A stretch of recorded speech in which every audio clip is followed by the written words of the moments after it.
அனைவருக்கும் வணக்கம். பொங்கல் ரிலீஸ் படங்கள் நிகழ்ச்சியின் 31வது பகுதிக்கு உங்களை அன்போடு வரவேற்கிறேன். இந்த நிகழ்ச்சியில் கடந்த 30 பகுதியில் பார்த்தீங்கன்னா 1940ல் தொடங்கி 1995 வரைக்கும் பொங்கலுக்கு என்னென்ன படங்கள் ரிலீஸ் ஆச்சு, அதில் வெற்றி பெற்ற படங்கள் என்ன, தோல்வி அடைஞ்ச படங்கள் என்ன அப்படிங்கிறத நம்ம பார்த்துட்டு வரோம். அதோட கண்டினியூஷன் தான் இது. 14/1/95 அன்று ரிலீஸ் ஆன திரைப்படம் சதி லீலாவதி. கமலஹாசன், கோவை சரளா, ஹீரா, ரமேஷ் அரவிந்த் நடித்த இந்த படத்திற்கு வசனம் கிரேசி மோகன், பாடல்கள் கவிஞர் வாலி, இசை இளையராஜா, திரைக்கதை டைரக்ஷன் பாலு மகேந்திரா. 1989ல் வந்த ஷே டெவில் அப்படிங்கிற படத்தோட இன்ஸ்பிரேஷன் தான் சதி லீலாவதி படம். ஆக்சுவலி இந்த படத்தில் ஃபஸ்ட்டு ஜெயராம் தான் நடிக்கிறதா இருந்தார். அவருடைய கால் ஷீட் கிடைக்காதனால ரமேஷ் அரவிந்தை புக் பண்ணாங்க. அதே போல் கோவை சரளா வந்து கமலஹாசனோடு ஜோடியாக சேர்ந்த முதல் படம், ஒரே படம். இந்த படத்தில் வந்து ஹீரோயினாக வந்து பாலுமகேந்திரா செலக்ட் பண்ணி வச்சுருந்தது வந்து ரோஹிணியை தான்.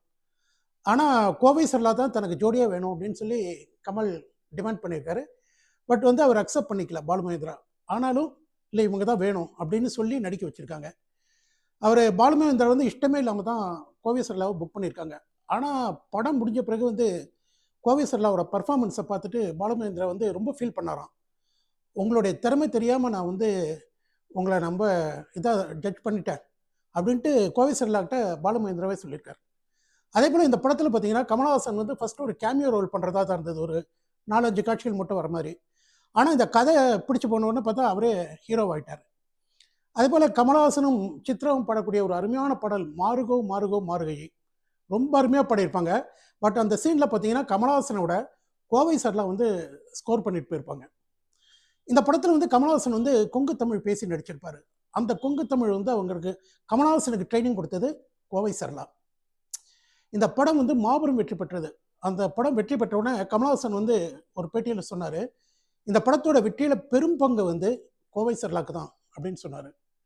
ஒவ்வொருத்தருமே அவங்க கேரக்டரை வந்து ரொம்ப அருமையாக பண்ணியிருப்பாங்க. கல்பனா, கோவை சரளா, கமலஹாசன், ரமேஷ் அரவிந்த், ஹீரா.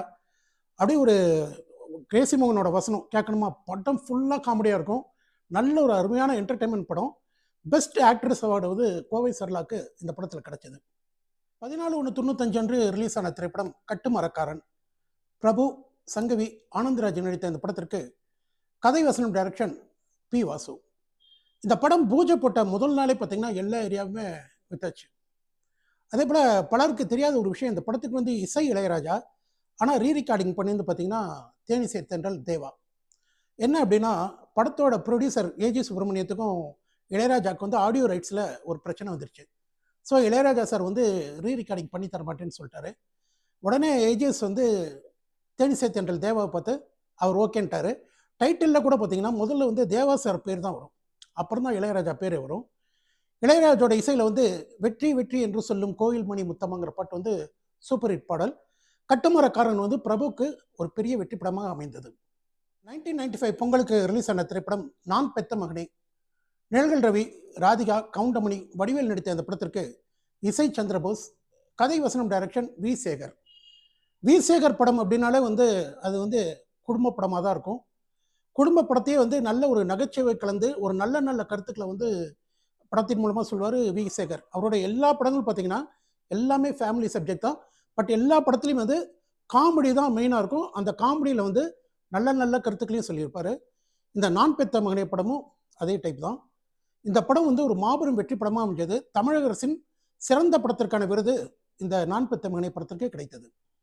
15/1/95 அன்று ரிலீஸ் ஆன திரைப்படம் வேலுச்சாமி.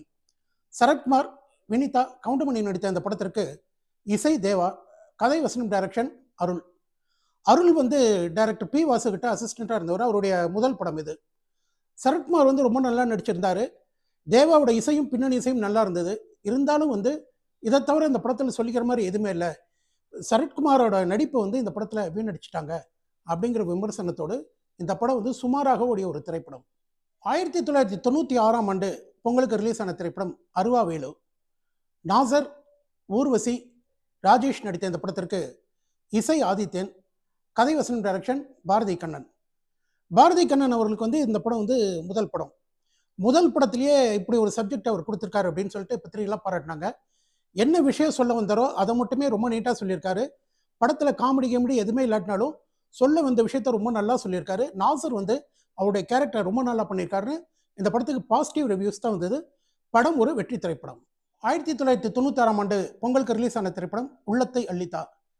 கார்த்திக், ரம்பா, மணிவண்ணன், கவுண்டமணி, செந்தில் நடித்த இந்த படத்திற்கு இசை சிற்பி, கதை வசனம் டைரக்ஷன் சுந்தர் சி. இந்த படம் பார்த்தீங்கன்னா கார்த்திக்கோட 100வது திரைப்படம். 1958ல் சிவாஜி நடித்து வந்த சபாஷ் மீனா, அதேபோல் 1968ல் வந்து ஜெய்சங்கர் நடித்த பொம்மலாட்டம், இந்த படத்தோட கலவை தான் இந்த படம். இந்த படத்தை வந்து ஃபஸ்ட்டு சுந்தர் சி வந்து விஜய் வச்சு எடுக்கணும் அப்படின்னு தான் பிளான் பண்ணார். பட் அது நடக்கலை. அப்புறம் கார்த்திக் ஹீரோனார். அதே போல் ரோஜாவோட கால் ஷீட் கிடைக்காதனால ரம்பா ஹீரோயின் ஆயிட்டாங்க.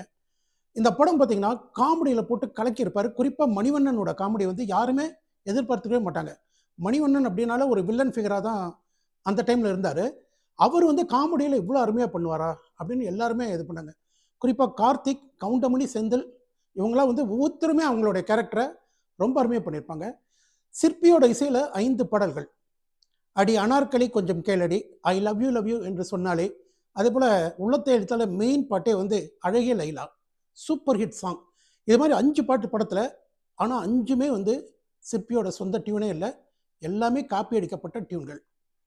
இந்த படம் வந்து மாபெரும் வெற்றி பெற்று 200 நாட்கள் ஓடியது. 15/1/96 அன்று ரிலீஸ் ஆன திரைப்படம் கோயம்புத்தூர் மாப்பிள. விஜய், சங்கவி, கவுண்டமணி, செந்தில் நடித்த இந்த படத்தின் தயாரிப்பாளர் MSV முரளி, இசை வித்யாசாகர், கதை வசனம் டைரக்ஷன் சி ரங்கநாதன். வித்யாசாகர் இசையில் வந்து கோயம்புத்தூர் மாப்பிளைக்கு பொண்ணு கிடைச்சா, ஒரு தேதி பார்த்தா தென்றல் வீசும்னு பாட்டு எல்லாமே சூப்பர் ஹிட் பாட்டு. காதல் காமெடி என்று படம் போனாலும் பாக்ஸ் ஆஃபீஸில் இந்த படம் ஒரு ஃபெயிலியர். 15/1/96 அன்று ரிலீஸ் ஆன திரைப்படம் கிழக்கு முகம். கார்த்திக், ரேஷ்மா, ராதாரவி நடித்த இந்த படத்திற்கு இசை ஆதித்யன், கதை வசனம் டைரக்ஷன் அண்ணாதுரை. பொங்கலுக்கு பார்த்தீங்கன்னா கார்த்திக்கு 2 படம் ரிலீஸ் ஆச்சு. உள்ளத்தை அள்ளித்தா ஒன்று, கிழக்கு முகம். உள்ளத்தை அள்ளித்தா மாபெரும் வெற்றி படம், கிழக்கு முகம் அட்டர் ஃப்ளாப். இந்த படம் வந்து கார்த்திக்கு ஒரு தோல்வி படம். இந்த எபிசோடில் வந்து 1995 அப்புறம் 1996ல் ஒரு சில படங்களை பார்த்தோம், பொங்கலுக்கு ரிலீஸ் ஆன படங்கள். இதனுடைய தொடர்ச்சி நாளைய பதிவில். நன்றி, வணக்கம்.